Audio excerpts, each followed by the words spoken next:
Blaché et bienvenue sur Provence Plus TV. Donc vous êtes une des exposantes de Arnhem, ce grand salon qui est tourné vers l'art contemporain, les galeries, les créateurs, les artistes de notre temps, on va dire, d'ici et puis d'ailleurs. Et vous présentez Gérard Delterme qui est un jeune artiste. Et nous sortons tous les deux d'une conférence que nous venons de co-animer sur le statut de l'artiste.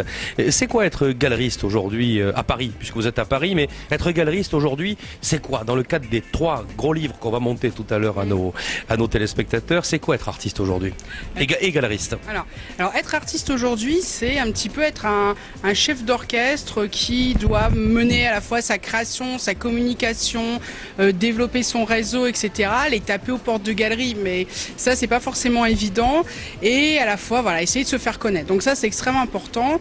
Et être galeriste, je vous dirais que c'est un petit peu près la même chose, c'est trouver les bons artistes, au moins de notre sensibilité, ça c'est extrêmement important, et à la fois avoir un réseau. Il faut vraiment qu'on travaille en tant que galeriste aussi en réseau, de préférence réseau international, comme ça on peut travailler un petit peu avec tout le monde, etc.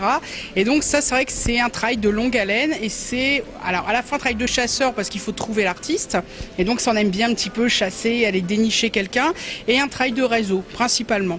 Alors cette rencontre donc elle a lieu évidemment et heureusement entre l'artiste et le galeriste.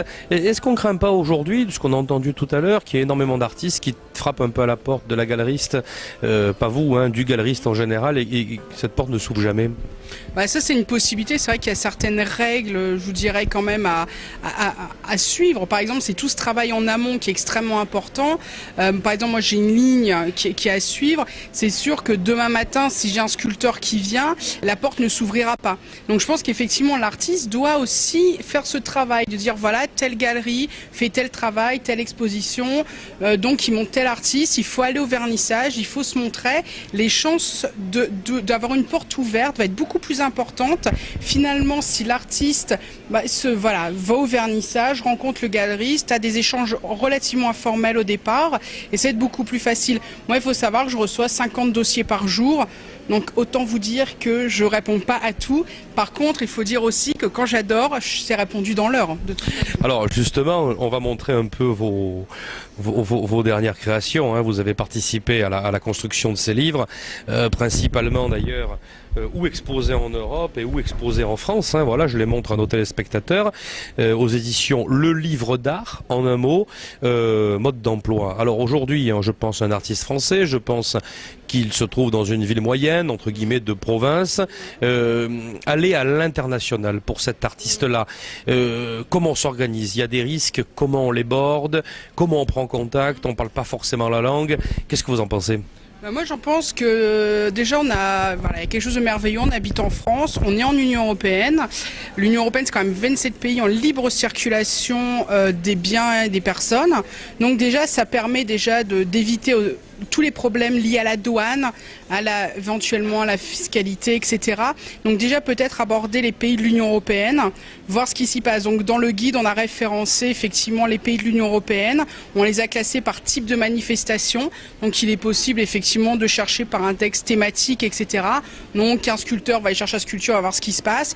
On a mis quelques informations également sur quelle est l'atmosphère du pays, ce qui se fait davantage, par exemple l'Irlande. Ça apparaît très bien dans le livre, vraiment, je le dis pour ceux qui nous regardent, apparaît très clairement effectivement l'ambiance culturelle, certains aspects juridiques un peu compliqués. C'est vraiment bien fourni. C'est un très beau travail de documentation et de vie aussi, je suis sûr. Vous avez été voir un peu, Ouais. On a beaucoup, en tant que galerie, c'est vrai qu'on participe à des foires aussi en Europe, mais également à l'étranger.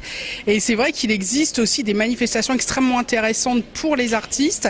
Et je pense qu'il ne faut pas se borner à la France. Après, la langue, évidemment, je vous dirais que quand on parle anglais, c'est quand même bien mieux que quand on parle que le français.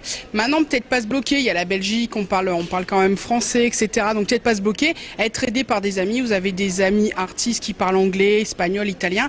Peut-être, ce travail en réseau, on n'insistera jamais assez.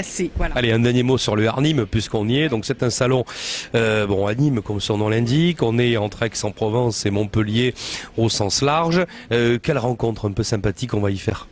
Alors on rencontre comme partout des artistes, il y a des bons collectionneurs à Nîmes qui nous suivent depuis longtemps, donc ça c'est intéressant, très porté sur le papier aussi, sur le dessin, donc ça il y a des vrais échanges, les gens prennent beaucoup plus le temps ici d'échanger avec les galeristes et à la fois avec certains artistes. On flâne, hein, j'ai vu qu'on prenait le temps, on flânait bien, ça flâne bien. Ouais. Et c'est vrai que c'est assez agréable du coup de prendre le temps de discuter avec les clients, avec les amateurs d'art, avec les prospects, avec les collectionneurs, c'est vraiment très appréciable. Sophie Blachet, merci. Bonne réussite à vous dans votre galerie à Paris. Vous venez souvent nous voir à Aix-en-Provence aussi. Il n'y a pas de souci, vous êtes très très amis avec notre ville. Et puis aussi, bonne vente pour vos livres, qui sont des guides pratiques vraiment de très très bon niveau, je le redis, aux éditions Le Livre d'Art. Merci Sophie. Merci Stéphane, à bientôt. À bientôt.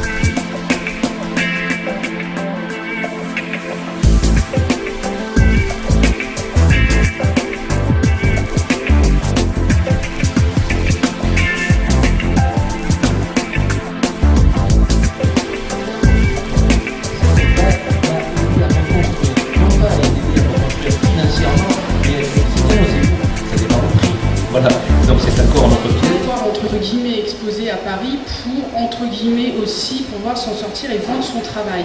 On fait en sorte que toutes les semaines la galerie vive. Moi, ce que je reproche à certains galeristes, ça tourne trop peu. Et que ce sont des endroits qui se ferment, où il y a finalement peu d'animation, où on cultive une sorte de vision peut-être un peu étroite de la culture, du rapport à l'autre. Quand vous dites aux gens, je vais visiter une galerie d'art, oh là là, moi j'y vais pas, c'est pas pour moi. Mais c'est pas ça la vérité, une galerie d'art c'est pour tout le monde. C'est pour tout le monde, c'est un lieu de sociabilité, d'engagement, de rencontre, d'encouragement aussi. Tous les jours, je vois des gens nouveaux en matière artistique. Tous les jours. Tous les jours. Parce que tous les jours, il y a des talents nouveaux, que ce soit des jeunes ou des gens qui ont enfin le temps de s'occuper d'un certain nombre de choses. Tous les jours, je vois des gens qui ont une nouvelle curiosité, parce que notre société, elle va dans ce sens-là. La collectivité crée-t-elle des ateliers d'artistes? Y a-t-il des lieux d'incubation qu'on peut louer à 5 ou 6 qui existent? Quelle est l'offre culturelle locale en la matière? Ça, c'est des éléments de mesure de la sensibilité d'une collectivité. L'atelier d'artistes est essentiel. Il devrait y avoir une loi en France qui oblige les villes à avoir des ateliers d'artistes. Une ville de 100 000 habitants égale un lieu pour 100 artistes en résidence. Une fois par an, ça tourne. Voilà, vous êtes 1 an, vous êtes 100, et vous tournez, c'est obligatoire. La manière dont on case, dont on brise des vocations, elle commence dans le schéma de la décision publique tel qu'il est pris dans une ville, quelle place officiellement, objectivement, une commune prend au profit de l'art. Si vous êtes artiste et concerné par mon propos, gérez un environnement autour de vous. Donc, je termine par cette idée-là, on en reparle après. Le réseau, les solidarités autour de vous, faites-vous valoir dans un premier environnement, et puis par capillarité, vous allez commencer à rencontrer un certain nombre de gens qui vont vous aider, ou vous aider à vous faire connaître.